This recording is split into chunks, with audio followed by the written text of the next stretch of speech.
Today I'm reading The Death of Unity, an article written by Jeff Witzeman, and it was written on June 6th of 2022. So this is how it goes.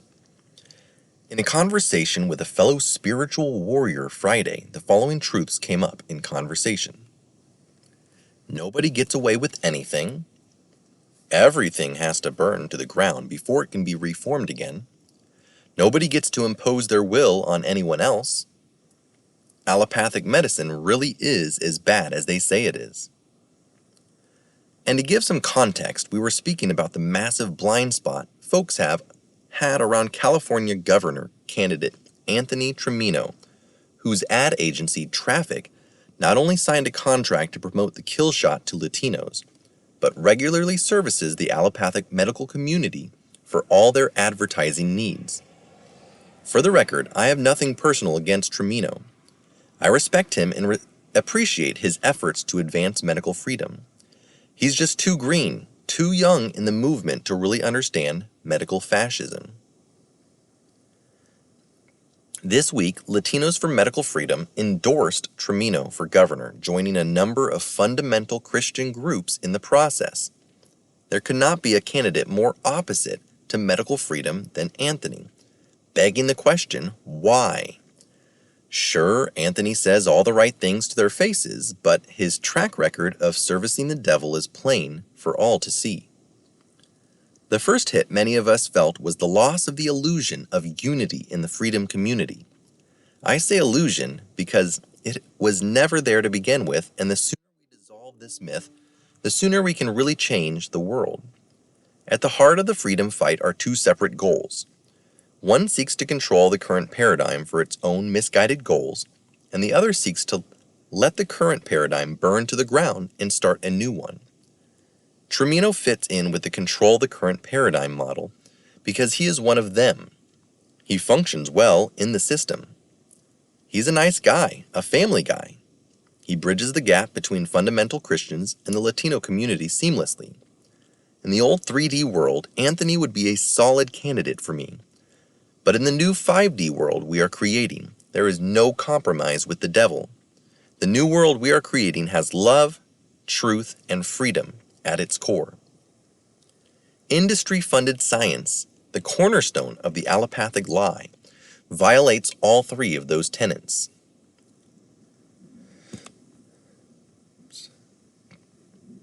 This week, along with the death of unity, was the death of my friend Jack.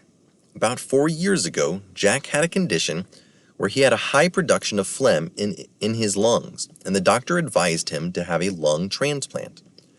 Organ transplant and cancer treatment are where the money is in allopathic medicine. Jack went ahead with the surgery, but as is the case with any foreign DNA inserted in the body, it gets rejected. The immune system sees it as an intruder and spends all its time attacking it relentlessly. So now doctors have to prescribe all kinds of immune suppressors just to keep the patient alive. They do this with a smile on their face and pride in their hearts that they just saved your life, never mentioning the wealth of holistic treatment options that would get to the root problems. There is always a root problem, but allopathic by design treats symptoms and doesn't get to the cure. The body wants to heal, as we have seen with the new technology Dr. Michael has shown us in a recent interview with Jason Shurka.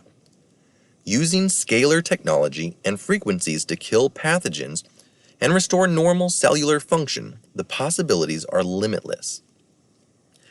But this isn't the only trick in the book. For everything that has gone awry in the body, we can go back and trace its origin and begin the process of healing. Probably the biggest evidence in my life of natural healing possibilities came in 2015, when my wife was told she had to have her bladder removed, vagina cut in half, and chemo/radiation with a 50% chance of survival for bladder cancer. Instead, we went to Germany, used hyperthermia, focused heat, IV nutrients, and ozone. Within 30 days, the cancer was gone. We came back to tell our doctors about our good fortune, but they didn't want to hear about it. No curiosity whatsoever. I stand behind the peer-reviewed double-blind clinical trial system we have, was what we were told. My wife and I were giddy, getting 5 more years of time together with no radical surgeries or toxins being given to her. She eventually passed when the cancer came roaring back in 2020. But even her death was a learning experience about the role emotional/spiritual issues play in creating disease and how to address it. I would eventually shoot the greatest film of my life, Belief and Stories, that got to the heart of the matter, hopefully starting a new way of thinking about health. Doctors trying to kill my wife was bad, but not nearly as bad as their efforts to maim and kill children. Few know it, but after a child goes into remission from leukemia or lymphoma, doctors tell parents the child needs to go through 2 to 4 more years of chemotherapy. If they say no, doctors call Child Protective Services to physically take the child from the parents and force them into chemo with a foster family. All of this is completely unnecessary, as we showed in my film Flipping the Script, where nutrition, detox, and cannabis oil serve as a solid defense for children after cancer. We called their bluff by forcing CPS to sign a document saying they would be liable for any damages, to which they balked and ran. Doctors were furious. At $65 million per day, the child cancer industry has a lot to lose, and so the federal government, through Adam Schiff, forced Jeff Bezos at Amazon to ban my film and take it down. It is still up on iTunes, Google Play, and jwfilms.org for all to see. But the government played their hand, showing us that the allopathic monopoly will be secured through government intervention.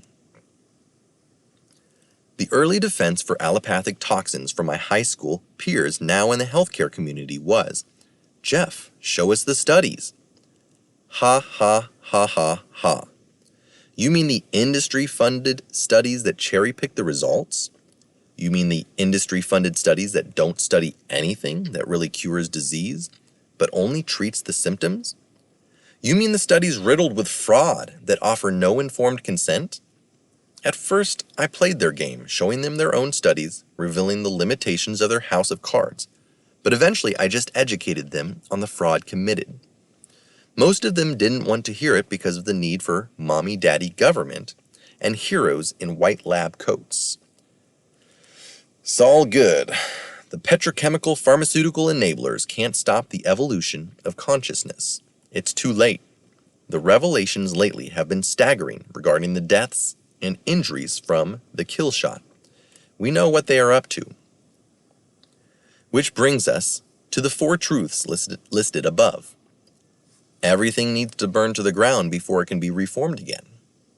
The old world enablers like Latinos for Medical Freedom, Freedom Revival, and other groups will learn that they are just trying to control the old paradigm rather than follow God into creating the new one.